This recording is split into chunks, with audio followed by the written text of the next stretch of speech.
The movie begins in 1942, amid World War II in French Morocco. Royal Canadian Air Force intelligence officer Max Veyton parachutes into the desert. He walks some distance before meeting a driver who picks him up. The driver then provides him with luggage, a wedding ring, a weapon, and forged documents. The driver informs Max that the woman he is to meet will be wearing a purple dress and to look for the hummingbird. Max arrives at a club in Casablanca where he finds the woman, a French resistance fighter named Marianne Beauséjour. She immediately identifies him and greets him with a kiss. Marianne introduces Max to all her acquaintances, claiming that her husband is a phosphate mining entrepreneur. Max then suggests they go home, pretending they haven't seen each other for months. As Max drives her back to her apartment, he compliments Marianne's portrayal of a loving wife. He also inquires how Marianne survived a previous covert operation when her entire team was killed in Paris. Marianne explains that her success was due to making her emotions appear genuine, convincing everyone around her. She also praises Max's convincing appearance, but criticizes his poor Parisian French accent, noting that in 10 days they will be attending a party in Paris with German leaders. She gives Max the nickname Le Québécois due to his noticeable French-Canadian accent. Max and Marianne's mission is to assassinate the Nazi ambassador. They must continue to pose as a married couple, living together and making their act believable in preparation for their mission to kill the German ambassador at his upcoming party. Max still needs to secure an invitation, so Marianne promises to obtain one from the ambassador's liaison, Herr Hobart. After resting on the roof, Marianne checks on him. She says that the neighbors will find it curious if she doesn't visit him on his first night. They maintain their act as a couple, pretending to have just had sex, and then him going to the roof. She would miss him because she had been sleeping alone for many months, so she comes up to tell him she loves him. At that time, a curious neighbor, whose husband is a German tank commander, watches them, and they are well aware of her. During their conversation, Max reveals his desire to retire to a ranch and live peacefully after the war. The following day, Marianne coaches Max on appearing and sounding more Parisian. She prepares him for an outing with expensive clothes and a cross necklace to signify his Catholic faith. During their conversation,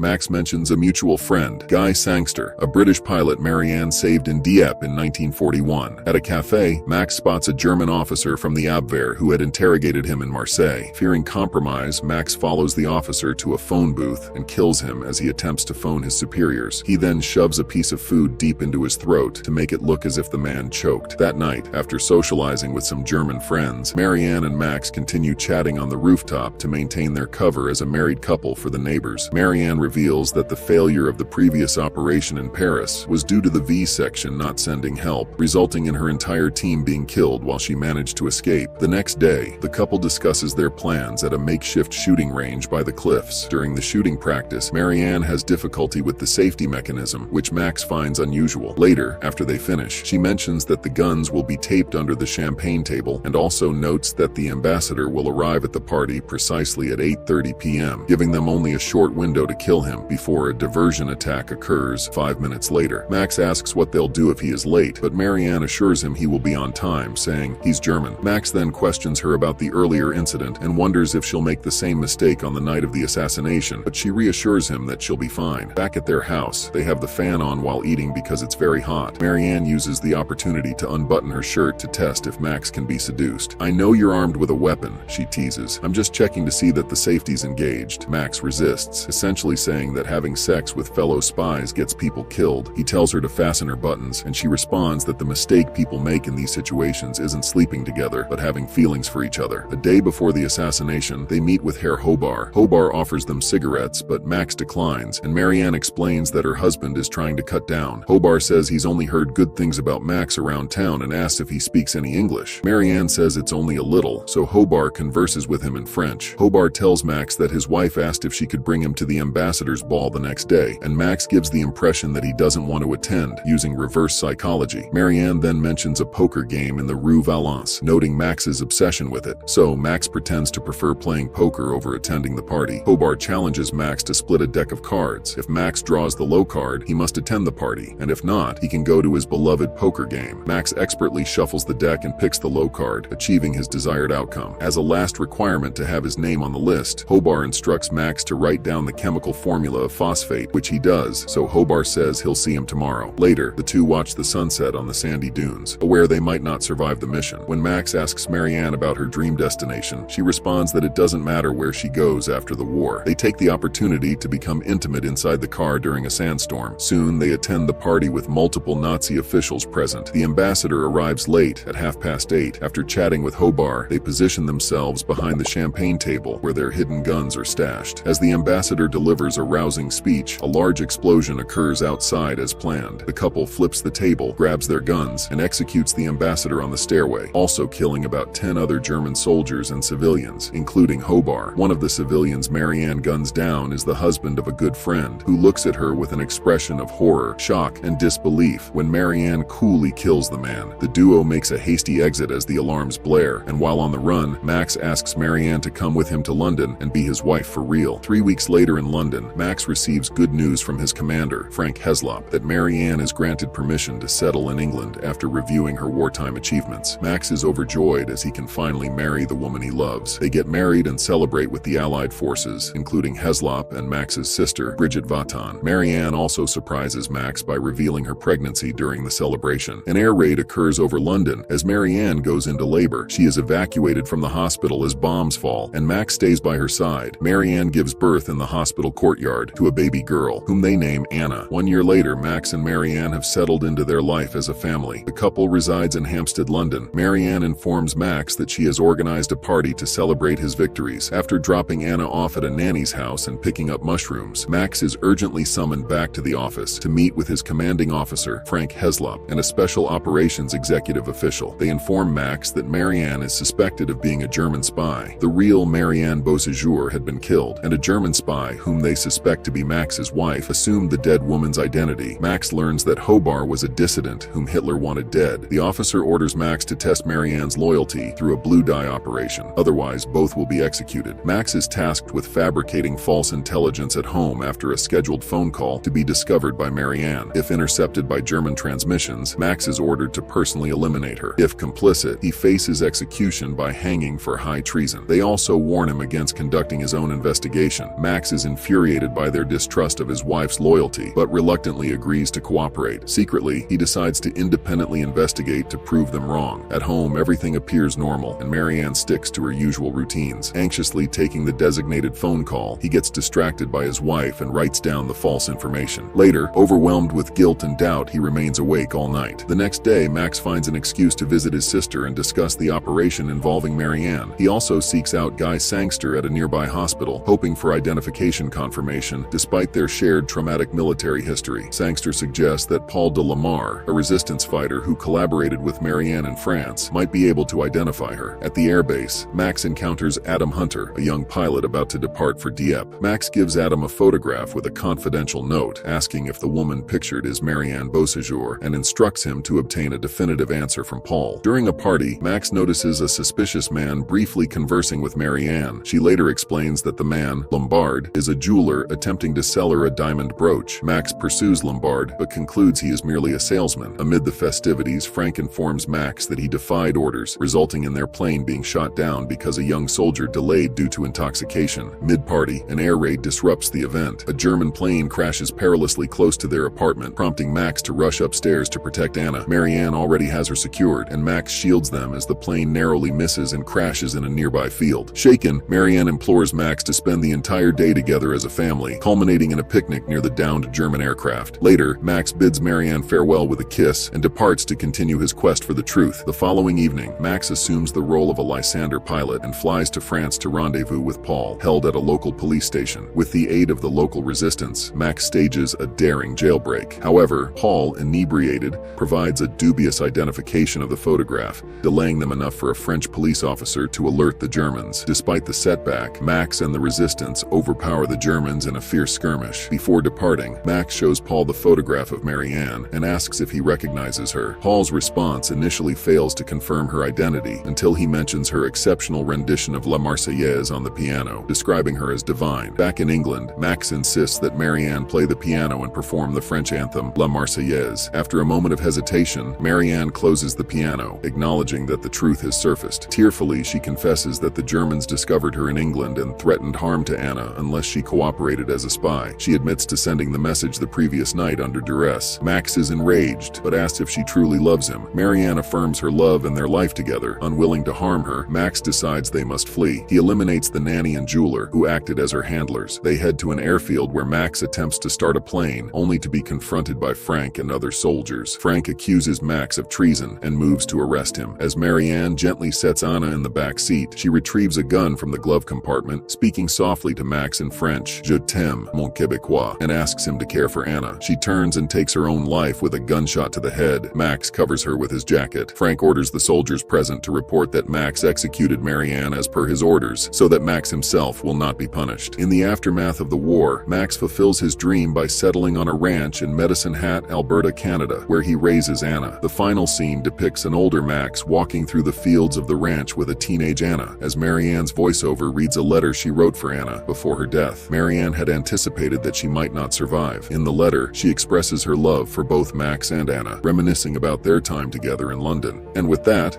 the movie ends. We hope you enjoyed our video. Watch the next recaps on the screen and don't forget to subscribe for more amazing recaps. See you in the next one.